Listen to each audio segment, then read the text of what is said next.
Hi friends, வணக்கம். Welcome to Kuzhali kitchen. இன்றைக்கி நம்ம குழலி கிச்சனில் என்ன ஊற போட்டிருக்கோம் பாருங்கள். மொச்சக்கொட்டை தான் இது. நம்ம மொச்சக்கொட்டையை ஒரு நைட் ஃபுல்லாக ஊற வச்சுட்டேன். புளி ஊற வச்சுருக்கேங்க. இப்போ ஒரு வாழைக்காயை அரிஞ்சிக்கலாம். இந்த மொச்சக்கொட்டை போட்டு வைக்கிற குழம்புல வாழைக்காய் போடலாம், கத்திரிக்காய் போடலாம், கருணக்கிழங்கு போடலாம், பிடிக்கரணை போடலாம். இதெல்லாம் ரொம்ப நல்லாயிருக்கும் போட்டு செஞ்சோம்னா. இந்த காம்பினேஷன் மட்டும் நான் சொல்கிறேன். இதெல்லாம் போட்டால் ரொம்ப நல்லாயிருக்கும் மொச்சக்கொட்டையோட. இப்போ நான் வாழைக்காய் போட்டுக்கிறேன். பாருங்கள், வாழைக்காய் நல்லா கட்டமாக அப்படியே, இல்லைன்னா பாதி பாதியாக கூட அரிஞ்சிக்கலாம். பாருங்கள், அப்படி அரிஞ்சிட்டு அதை ரெண்டாக அரிஞ்சிக்கலாம். இப்போ இதை ரெடியாக அரிஞ்சு வச்சுக்கிறேன். பாருங்கள், அதை அரிஞ்சு வச்சுட்டு நமக்கு வெங்காயம், தக்காளி, பூண்டு இதெல்லாம் வேணும். இதெல்லாம் நம்ம அரிஞ்சு வச்சுக்கணும். இதை அரிஞ்சு வச்சுக்கிட்டோம்னா புளி ஊறிடும். அதுக்குள்ளார நம்ம இதை புளி ஊற போட்டுட்டு இதெல்லாம் அரிஞ்சு வச்சோம்னா அதுக்குள்ளே வேலையெல்லாம் முடிஞ்சிடும். பாருங்கள், மொச்சக்கொட்டையும் ஒரு நைட் ஃபுல்லாக ஊற வச்சு எடுத்து குக்கரில் வச்சு ஒரு 3-4 விசில் விட்டு வச்சுக்கோங்க.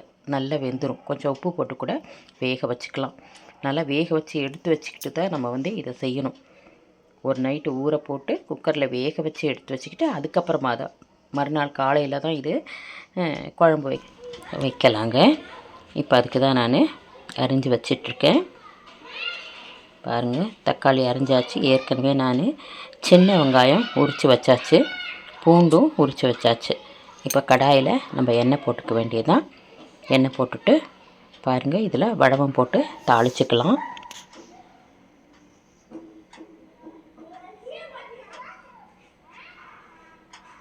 கொஞ்சம் எண்ணெய் காயட்டும்னு போட்டோம்னா தான் நல்லா பொரிஞ்சு வரும்.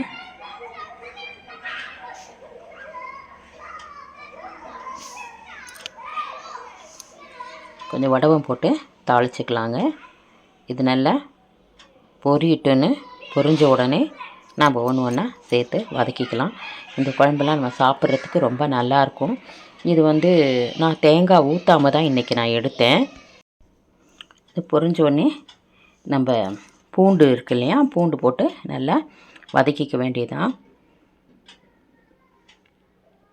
இதில் நான் தேங்காய் ஊற்றாமல் தான் வச்சுருக்கேன். உங்களுக்கு தேவைன்னா நீங்கள் லாஸ்ட்டாக தேங்காய் பெருஞ்சீரகம் அரைச்சி ஊற்றி கூட வச்சுக்கலாம். இது நல்லா வதங்கிட்டோன்னு சின்ன வெங்காயம் உரித்து வச்சுருக்கேங்க. நல்லா சின்ன வெங்காயம் போட்டு வதக்கிக்கலாம். செம்மையாக சூப்பராக டேஸ்ட்டாக இருக்கும். நம்ம ஒருபடி சாதம் அதிகமாகவே சாப்பிடுவோம். இது அவ்வளோ ருசியாக இருக்கும். இதிலே கருவாடு போட்டு வச்சா கருவாட்டு குழம்புங்க, அது மாதிரி தான் இது. இப்போ இது கருவாட்டு குழம்பு இல்லை, சைவம் தான் இது. அவ்வளோ டேஸ்டியாக இருக்கும்னு சொல்கிறேன். பிடிச்சவங்களுக்கு லாஸ்ட்டாக இதிலேயே கருவாடு போட்டு இறக்குனா கருவாட்டு குழம்பு, அவ்வளோதான். பாருங்கள், இப்போ சின்ன வெங்காயமும் போட்டாச்சு. நல்லா வதங்கிட்டோன்னு தக்காளி ஒன்று அரிஞ்சு வச்சுருக்கேன். தக்காளி போட்டுக்கலாம்.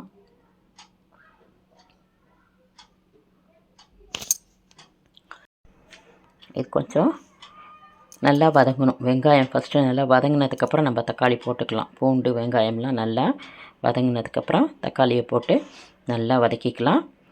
இது வதங்கிறதுக்கு நம்ம உப்பு மஞ்சத்தூள் கூட சேர்த்துக்கலாம்.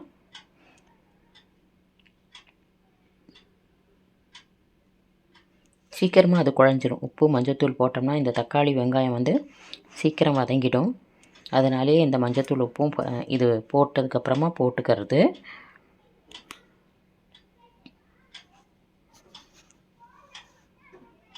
நீட்டமாக உப்பு போட்டுக்கலாம். குழம்புக்கு எவ்வளோ உப்போ அதை போட்டு வதக்கிக்கலாம். அதே போல் மஞ்சத்தூளும் நம்ம போட்டுக்கலாங்க.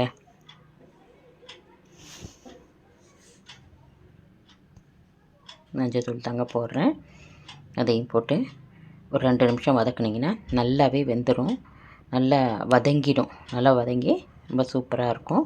நல்லா வெங்காயம் தக்காளி வதங்கினா தான் குழம்பு நல்லா டேஸ்டியாகவும் இருக்கும். வதக்கிக்கலாம். இதுலேயே அடுத்து நம்ம இந்த வாழைக்காய் அரிஞ்சு வச்சுருக்கோம் இல்லைங்களா, அரிஞ்சு வச்சுருக்கிற வாழைக்காயை எடுத்து போட்டுக்க வேண்டியதாங்க. அதையும் போட்டு கொஞ்சம் வதக்கும் போதே ஒரு கால்வாசி அதில் வெந்துடும். அதுக்கப்புறமா நம்ம தண்ணி ஊற்றினோம்னா அது நல்லாவே வெந்துடும் வாழைக்காய்.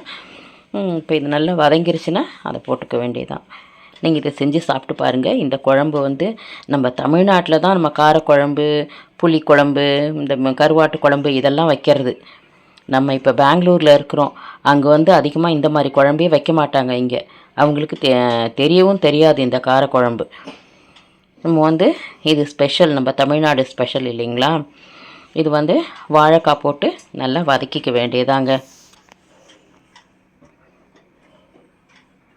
இதை நல்லா வதக்கிட்டு இதுக்கப்புறம் நமக்கு எவ்வளோ மிளகாத்தூள் தேவையோ மிளகாத்தூள் போட்டுக்கலாம்.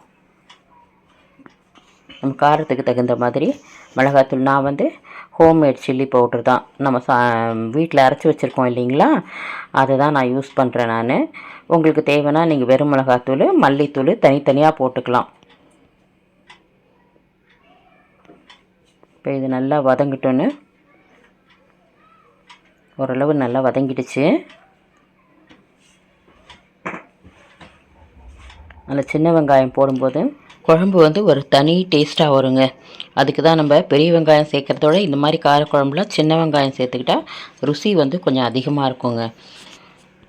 இப்போ மிளகாத்தூள் தான் இது. நம்ம காரத்துக்கு தகுந்த மாதிரி மிளகாத்தூள் போட்டுக்க வேண்டியது. 2 டீஸ்பூன் மிளகாத்தூள் போட்டிருக்கேன். கொஞ்சம் ஒரு அரை டீஸ்பூன் அதிகமாகவும் போட்டிருக்கேன். நல்லாயிருக்கும் காரக்குழம்பு, நல்லா காரசாரமாக இருந்துச்சுன்னா சூப்பராக இருக்கும். இப்போ 2.5 டீஸ்பூன் மிளகாத்தூள் போட்டிருக்கேன். இதெல்லாம் கொஞ்சம் எண்ணெயிலே வதக்கும்போது நமக்கு வந்து கொஞ்சம் ராஸ்மெல் வந்து போயிடும். இது வந்து தனியாத்தூளுங்க. தனியாத்தூள் கொஞ்சம் போட்டுக்கலாம் 2 டீஸ்பூன். அப்போ திக்னஸ் கொடுக்கும். இது அந்த மல்லி டேஸ்ட்டும் கொஞ்சம் ரொம்ப நல்லாயிருக்கும். அதனால் கொஞ்சம் திக்கு வேணுன்ற குழம்புலலாம் நான் தனியாக வந்து இந்த மாதிரி இந்த தனியாத்தூள் வச்சுருக்கேங்க. அது கொஞ்சம் சேர்த்துப்பேன் நான். இப்போ அந்த 2.5 டீஸ்பூன் மிளகாத்தூளும் ஒரு 2 டீஸ்பூன் தனியாத்தூளும் போட்டாச்சு. போட்டு நல்லா வதக்கும்போது அந்த எண்ணெயிலேயே கொஞ்சம் வதக்கிடணும். காரக்குழம்புலாம் கொஞ்சம் எண்ணெய் அதிகமாக ஊற்றினா தாங்க நல்லாயிருக்கும். அது நல்லெண்ணெய் ஊற்றி செஞ்சோம்னா அவ்வளோ டேஸ்டியாக இருக்கும். இப்போ இந்த புளி ஊற வச்சுருந்தேன் இல்லைங்களா, அதை கரைச்சி ஊற்றிக்க வேண்டியதான். ஏன்னா இப்போ எல்லாமே போட்டாச்சு, உப்பு காரம் எல்லாம் போட்டாச்சு. இப்போ இந்த புளி ஒண்டி கரைச்சி அந்த தண்ணி எவ்வளோ குழம்பு வேணுமோ அந்த அளவுக்கு வச்சுட்டு நல்லா கொதிக்கட்டுன்னு ஒரு 2-3 கொதி விட்டுறணுங்க. அதுக்கப்புறம் நம்ம இந்த வேக வச்சுருக்கோம் பாருங்கள் மொச்சக்கொட்டை, அதை வந்து எடுத்து போட்டுக்கலாம். அதுலேயும் அப்போ காரசாரம்லாம் நல்லா ஏறும்.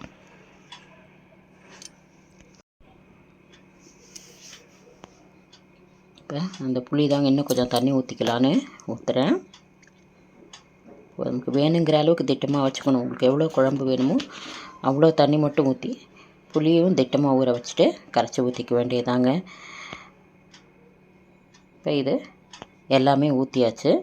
நான் வந்து இன்றைக்கி வந்து இதில் தேங்காயெலாம் போடலை. உங்களுக்கு அதிகமாக காரக்குழம்புல தேங்காய் போடுறதில்ல நான். ஆனால் உங்களுக்கு வந்து தேங்காய் போட்டு பிடிக்கும் அப்படின்னா நீங்கள் வந்து தேங்காய் பிரிஞ்சிருக்கோம் அரைச்சி வச்சுட்டு லாஸ்ட்டாக ஊற்றிட்டு 2 கொதி விட்டு இறக்கலாம். இப்போ பாருங்கள், நான் இந்த வேக வச்சுருக்கேன் மொச்சக்கொட்டை, ஊற வச்சு குக்கரில் வேக வச்சது. இப்போ அதை எடுத்து அப்படியே போட்டுக்க வேண்டியதாங்க. போட்டுட்டு நல்லா கொதிக்கட்டுன்னு அந்த புளியோட ராஸ்மெல்லாம் போனதுக்கப்புறம் நீங்கள் வாயில் வச்சு பார்த்து கூட உப்பு காரம்லாம் சரியாக இருக்கா பார்த்து அதுக்கப்புறம் நீங்கள் கருவேப்பிலை போட்டுட்டு ஆஃப் பண்ணிடலாங்க. இந்த வாழைக்காய் மொச்சக்கொட்டை காரக்குழம்பு தான் இன்றைக்கி நான் வச்சேன்.